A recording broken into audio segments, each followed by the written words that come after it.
ആരും എണിച്ച് പോയില്ല. ഇന്നത്തെ വീഡിയോ സിനിമയെ പറ്റിയോ ഒന്നുമല്ല. ഇന്നത്തെ വീഡിയോ വന്നിട്ട് വേറൊരു വീഡിയോ ആണ്. അപ്പോൾ നിങ്ങളെല്ലാവരും ആ വീഡിയോയിലോട്ട് വരി. അതെ, നമ്മളിന്ന് നിൽക്കുന്നതെന്ന് പറയുന്നത് ട്രിവാൻഡ്രം ഇമ്പീരിയൽ കിച്ചണിലാണ്. ഈ ഇമ്പീരിയൽ കിച്ചൺ എവിടെയാണെന്ന് ചോദിച്ചാൽ നമ്മുടെ കവടിയാറിൽ നിന്ന് ദേവസ്വം ബോർഡ് പോകുന്ന റോഡിലാണ് നമ്മളുടെ ഈ ഒരു ഇമ്പീരിയൽ കിച്ചൺ ഇരിക്കുന്നത്. ഞാനിവിടെ പോകാനുള്ള കാരണം എന്ന് പറയുന്നത് വേറൊന്നും കൊണ്ടല്ല, ഇലായിക്ക് വന്നിട്ട് ഈ മാസത്തെ സാലറി കിട്ടി. ഇപ്പം വന്നിട്ട് എല്ലാ മാസവും പുള്ളിക്കാരിക്ക് സാലറി കിട്ടുമ്പം പുള്ളിക്കാരിക്കായിട്ട് എന്തെങ്കിലും വാങ്ങും. പിന്നെ വന്നിട്ട് എനിക്കൊരു ട്രീറ്റ് എന്നുള്ള രീതിയിൽ എനിക്ക് ഏതെങ്കിലും ഒരു ഹോട്ടലിൽ പോയി, ഒരു നല്ലൊരു ഹോട്ടലിൽ കൊണ്ടുപോയി എനിക്ക് ആഹാരം വാങ്ങിച്ചു തരും. കാരണം നിങ്ങളെല്ലാവരും എപ്പോഴും പറയണല്ലേ, നീ ബീഫ് മാത്രമേ കഴിക്കുകയുള്ളൂ, നീ വേറെ ഒന്നും കഴിക്കൂലേ. അതുകൊണ്ടാണ് നമ്മൾ പിന്നെ ഇങ്ങോട്ട് വന്നത്. പിന്നെ വന്നിട്ട് വേറൊരു കാര്യം കൂടി എനിക്ക് പറയാനുണ്ട്. വേറെ ഒന്നുമല്ല, എൻ്റെ വീഡിയോയുടെ അടിയിൽ ചില മാന്യന്മാർ വന്നിട്ട് ചോദിക്കുകയാണ്, നീ എപ്പോഴും ബീഫ് മാത്രമാണല്ലോ കഴിക്കുന്നത്, നീ ഒന്ന് പോർക്കൊന്ന് കഴിച്ചുകൂടെയെന്ന്. എടാ ക്ലാപ്പ, ഞാൻ എന്ത് കഴിക്കണം എന്ത് കഴിക്കണ്ടെന്ന് നീയല്ല പറയാനുള്ളത്. അത് എനിക്കറിയാടെ. അല്ലാതെ ഞാൻ കണ്ടവന്മാരെ പോലെ 2015 ശേഷം ബീഫ് കഴിക്കാൻ നടക്കണവനല്ല ഞാൻ. ആരെങ്കിലും വന്നിട്ട് ബീഫ് കഴിക്കലെന്ന് പറഞ്ഞ് നമ്മൾ കഴിക്കാതിരിക്കുന്ന ഒരാളല്ല. എല്ലാവർക്കും വ്യക്തി സ്വാതന്ത്ര്യമുണ്ട്. നിനക്ക് എന്തിന് കഴിക്കണം എനിക്കത് കഴിക്കാം. അതിനിടയിൽ വെറുതെ കിടന്ന് നീ ജാതിയായിട്ട് ഉണ്ടാക്കല്ലേടാ, കളഞ്ഞിട്ട് പോ. ഞാൻ ഇതിനിടയിൽ പറഞ്ഞെന്നുള്ളൂ. എൻ്റെ നല്ല സബ്സ്ക്രൈബേഴ്സ് വേറൊന്നും വിചാരിക്കല്ലേ. സോറി ഗായ്സ്, ഞാൻ നിങ്ങളെല്ലാവരും പറ്റിച്ചു. ഞാൻ ഇന്നും ബീഫ് ഓർഡർ ചെയ്തു. കാരണം വേറൊന്നും കൊണ്ടല്ല, ഞാൻ അവിടെ പോയി മെനു നോക്കിയപ്പോൾ ആ മെനുവിൽ ഷെഷ്വാൻ ജിഞ്ചർ ബീഫ് എന്നൊരു മെനു ഞാൻ കണ്ടു. അത് കണ്ടപ്പോൾ എൻ്റെ എല്ലാ ഇതും വിട്ടു. അങ്ങനെ ഞാൻ പിന്നെ വേറെ ഒന്നും നോക്കിയില്ല. ഞാൻ ആ ബീഫ് ഒന്ന് ഓർഡർ ചെയ്തു. ഈ ബീഫിൻ്റെ റേറ്റ് വന്നിട്ട് 420 രൂപയാണ്.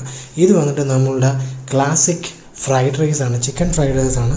ഇതിൻ്റെ റേറ്റ് വന്നിട്ട് 220 രൂപയാണ്. ഇത് വന്നിട്ട് നമ്മളുടെ കിങ് ഫിഷ് ബിരിയാണിയാണ്. ഇതിൻ്റെ റേറ്റ് വന്നിട്ട് 360 രൂപയാണ്. പിന്നെ വന്നിട്ട് നമ്മുടെ ബീഫ് വന്നിട്ട് ഇതിൽ ഇട്ടിരിക്കുന്നത് ബീഫും ഉണ്ട്, പിന്നെ ബീൻസും ഉണ്ട്. അത് രണ്ടും കൂടെ മിക്സ് ചെയ്താണ് ഇത് വന്നിരിക്കുന്നത്. ഇതിൻ്റെ ടേസ്റ്റ് വന്നിട്ട് ഒരു ഓക്കെ ആയിരുന്നു. പക്ഷേ 360 രൂപയ്ക്ക് ഇതൊരു വെറുത്താണോ എന്ന് ചോദിച്ചാൽ ഞാൻ പറയും ഇതൊരിക്കലും ഒരു വെറുത്തല്ല.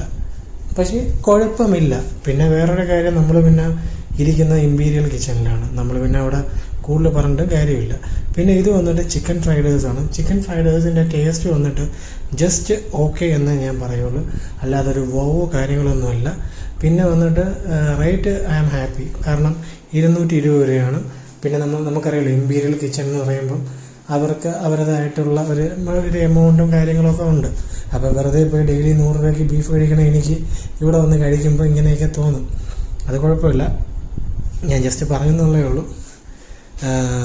ഫ്രൈഡ് റൈസ് വന്നിട്ട് ഓക്കെ ആയിരുന്നു.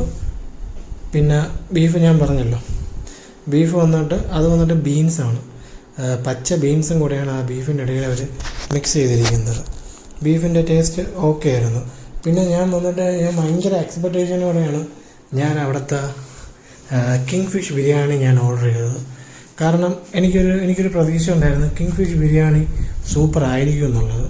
പക്ഷേ എൻ്റെ പ്രതീക്ഷയെ കംപ്ലീറ്റ് ആയിട്ട് നശിപ്പിച്ചൊരു സാധനമായിരുന്നു ഇരിക്കണ കിങ് ഫിഷ് ബിരിയാണി. കാരണം ഇതിൻ്റെ ചോറ് ഒരു ഗുണവുമില്ല. പിന്നെ ഇതിൻ്റെ അകത്തുള്ള മസാല, നമ്മളെ ഈ കിങ് ഫിഷിലിട്ടിരിക്കുന്ന മസാല, അത് വന്നിട്ട് അട്ടർ ഫ്ലോപ്പായിരുന്നു. ഞാൻ പറഞ്ഞില്ല, വളരെ എക്സ്പെക്റ്റേഷനോടെ ഞാൻ ഓർഡർ ചെയ്തൊരു സംഭവമായിരുന്നു ഈ ഒരു കിങ് ഫിഷ് ബിരിയാണി. അത് വന്നിട്ട് എനിക്ക് ഭയങ്കര ഒരു ഡിസപ്പോയിൻമെൻ്റ് ആയിരുന്നു. ഞാനത് ഒട്ടും പ്രതീക്ഷിച്ചില്ല വെറും കൂറ ആയിരിക്കും എന്നുള്ളത്. ഞാനത് ജസ്റ്റ് പറഞ്ഞെന്നുള്ളതേ ഉള്ളൂ. കാരണം ഇമ്പീരിയൽ കിച്ചൺ വന്നിട്ട് ഞങ്ങൾ കുറേ കാലമായിട്ട് ഇമ്പീരിയൽ കിച്ചണിൽ പോകണമെന്ന് ആഗ്രഹമുണ്ട്. നമ്മുടെ ഈ ട്രിവാൻഡ്രത്ത് വന്നിട്ട് കവടിയാറ് നമ്മൾ സ്ഥിരമായിട്ട് ചായ കുടിക്കുന്നൊരു സ്പോട്ടുണ്ട്. അപ്പോൾ ആ ചായ കുടിക്കുന്നതിൻ്റെ കറക്റ്റ് ഓപ്പോസിറ്റാണ് ഇമ്പീരിയൽ കിച്ചൺ ഇരിക്കുന്നത്. അപ്പോൾ കുറേ കാലമായിട്ട് ഇമ്പീരിയലിൽ പോകണം എന്നൊരാഗ്രഹം ഉണ്ടായിരുന്നു. പക്ഷേ പോകാൻ പറ്റിയില്ല. അങ്ങനെ ഇപ്പം വന്നിട്ട് ഞാൻ പറഞ്ഞില്ലേ, ഇപ്പം ഇലായിക്ക് സാലറി കിട്ടുമ്പം അവൾ ഇപ്പം ഓരോ മാസം ഓരോ ഹോട്ടലിൽ കൊണ്ടുപോയിട്ട് ഓരോ ട്രീറ്റ് കിടത്തും. അപ്പം നമ്മളിപ്പോൾ അതുകൊണ്ടാണ് ഈ ഇമ്പീരിയൽ കിച്ചണിലോട്ട് വന്നത് തന്നെ.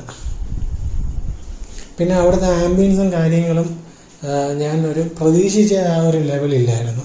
കാരണം സത്യം പറഞ്ഞാൽ ഞാൻ പറഞ്ഞു, ഞാൻ ഈ ചായക്കടയിൽ നിന്ന് ഞാൻ അങ്ങോട്ട് നോക്കുമ്പോൾ അത് കംപ്ലീറ്റ് നമുക്ക് കാണാൻ പറ്റത്തില്ല.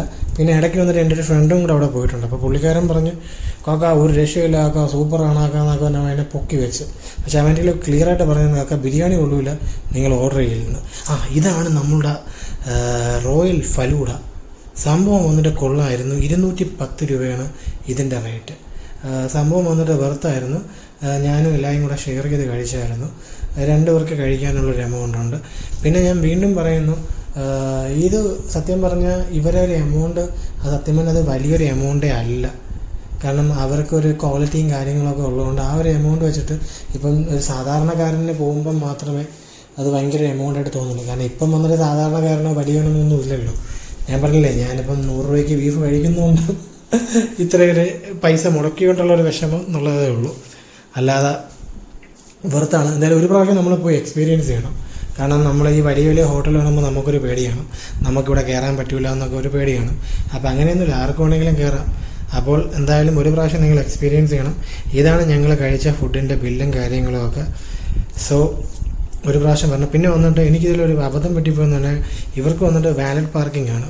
അങ്ങനെ ഞാൻ വണ്ടി വന്നിട്ട് പാർക്ക് ചെയ്യാൻ വേണ്ടി ഇവരെ കൊടുത്ത്, പക്ഷേ ഇവർ വണ്ടി കൊണ്ടുപോയി വേറെ ഏതാ ജില്ലയെ കൊണ്ടിട്ട് പിന്നെയാണ് എനിക്ക് വണ്ടി കിട്ടിയത്. So that's it guys. Thank you so much for watching my blog.